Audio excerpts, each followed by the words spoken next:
Good Saturday morning, everybody. Wave 3 News meteorologist Ryan Hoke here with your Hokey video blog update. Man, have we had some active weather. Had a confirmed tornado touchdown yesterday in portions of Bullitt County, just south of Shepherdsville. Now we're looking at much calmer weather for today, but unfortunately, we've got at least 3 days of potentially strong to severe storms coming our way as we start next week. Yikes. All right, let's get to it right now with today's Hokey weather fact. We've got a lot of lightning coming our way over the next several days, so let's talk about lightning safety.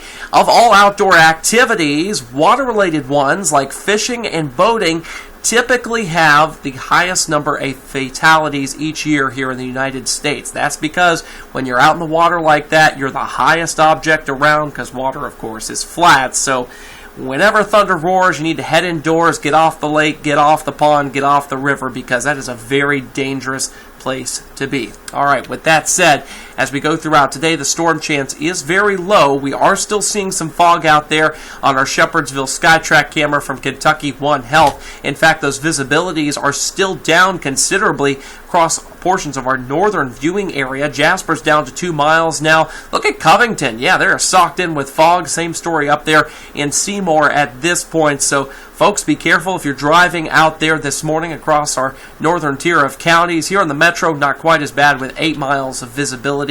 There is a dense fog advisory in effect until 9 a.m. for Jefferson County, Indiana. This also includes Trimble, Carroll, and Henry counties here in Kentucky. That's where we've got the densest fog at this time. Otherwise, we do have a couple of thunderstorms moving through areas just southwest of Litchfield and Grayson County. Those are not expected to affect us. We'll watch these little showers and downpours out here just west of Du Bois and Perry counties. See if they try to move on into Breckenridge and southern Perry County, but at this time, not expecting anything significant. That's going to be a very small chance for this morning, and a small chance of either a shower or potentially a thunderstorm for this afternoon as well. A few clouds off to our west in portions of Illinois. This is all being caused by a stationary frontal boundary that's draped right about, I'd say, like this right here. And as this stationary frontal boundary stays down to our south today, most of the storms will as well. And most of the storm activity over the Midwest will be staying to our north. So that's the good news there. Hey, let's talk about temperatures this morning. Still in the 60s across most of our counties. You'll notice the Kentucky Mesonet still having some issues there. So we're not able to show you some of the temperatures from our counties to our south. But otherwise, 66 in Frankfort. Down into the upper 50s in Seymour this morning. A little cool up there. They've cooled to their dew point temperature. That's why they, of course, do have some of the fog. Let's talk futurecast. As we go throughout today, 88 for a high temperature. Again, only a very small chance for a shower or storm, not looking to be a big deal. After midnight, we do see a very small chance for that shower or storm begin to increase, and it looks like we could have a line of showers and thunderstorms move through here during the morning hours of your Sunday as you're waking up with us on Wave 3 News Weekend Sunrise Sunday from 5 to 8 a.m. Now, certainly, we could get a line of storms through here. This looks very bullish at this time, around 10 o'clock, with a line of storms knocking on our door here in the metro Louisville area. I've trended storm chances still around 30%, but we may have to trend those higher if this data holds. This is newer data suggesting an even greater storm chance, of course, for Sunday morning. By noontime, looks like we're clear from the storms, but by the afternoon, additional scattered thunderstorms pop up. I will say if that storm chance in the morning is higher like that, if we get a greater coverage of storms, the storm chance in the afternoon would not be quite as big. That's the good news there. Let's hope that holds, because if there is a storm chance in the afternoon, it would be strong to severe. We do have a strong thunderstorm threat with a slight risk of severe weather from the Storm Prediction Center. Damaging winds and hail would be the primary threats, but we can't rule out an isolated tornado with this setup because we've got the cloud bases that'll be so close to the ground, a lot of moisture in the air, so unfortunately we have to throw that in there. That's why we're rooting for those morning storms to be more intense so that they take away or steal some of the thunder away from the afternoon. Sunday's not the big deal, though. Monday is. We've got this area of high pressure that's going to be moving off to the west. As it does so, it allows a big northwesterly flow disturbance to move on in, and that thing's going to pack a bit of a punch, all right?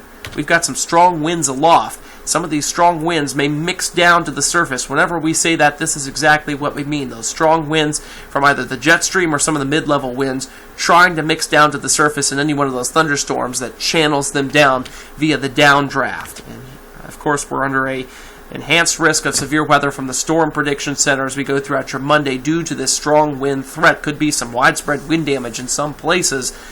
So we'll have to watch this one. This is one of the, I should say, more severe setups that we've seen this year so far. So keep it here with the Wave 3 News Storm Tracking Team. Will update you as necessary on these risks of severe weather, because that's not the only two. We've got another one on Tuesday. It's a slight risk for us, and those storms could also be strong to severe. For Saturday, 88 degrees, heading out to the Blues, Brews, and Barbecue Festival. Should be A-OK. Temperature starting in the upper 80s this evening, falling down into the 70s by the time that wraps up. And, of course, for Sunday, we've got the storm chance again. I've kept it at a 30% chance for the morning and the afternoon. May have to ramp up that morning storm chance. We'll let Andy make that call as we go throughout this evening. Watch him on Wave 3 News at 6.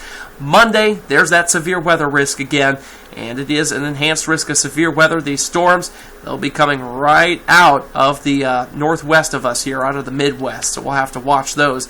Tuesday, it's a 40% chance of storms. Some of those could be strong to severe. Notice how temperatures, they do get a little lower Tuesday through Thursday, only in the upper 80s, but we do trend toward 90 degrees once again. We'll show you the reasoning for that. Here's that ridge of high pressure as we go throughout today. That's why we're in the upper 80s, warmer than yesterday. That heat transferring up toward us, and not many storms because we've got the influence of the high pressure to our south. Now, as we move throughout your Monday, look what happens. That high pressure moves to the west, it buckles a bit, allows the floodgates of that upper air disturbance from the northwest to move on in.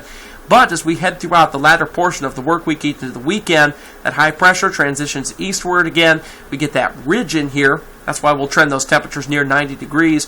But if you thought that we were going to get warm, hot, sticky with not many storm chances, you'd be wrong, unfortunately. That pattern, haven't we seen this before, returns once again. This is the same pattern that we've seen over the past couple of winters and that we've really seen this spring as well. High pressure ridge to the east, low pressure trough to the, or I should say high pressure ridge to the west, low pressure ridge trough to the east. There we go. So we get the high pressure out here, all the hot, humid air, and of course the dry air for the southwest there. And of course we get that trough, that storminess. These storms like to rotate around the base of that trough. So we will have more storms in the forecast after next weekend. Sorry about that, folks. That's just the way it goes. We're stuck in this pattern. We'll have to see if it breaks as we head into the August time frame. That's all I've got for now. I'm meteorologist Ryan Hoke, and of course join us tonight on Wave 3 News at 6 and 11. I'll be back for the duration of your Sunday on Wave 3 News. Thanks for joining us.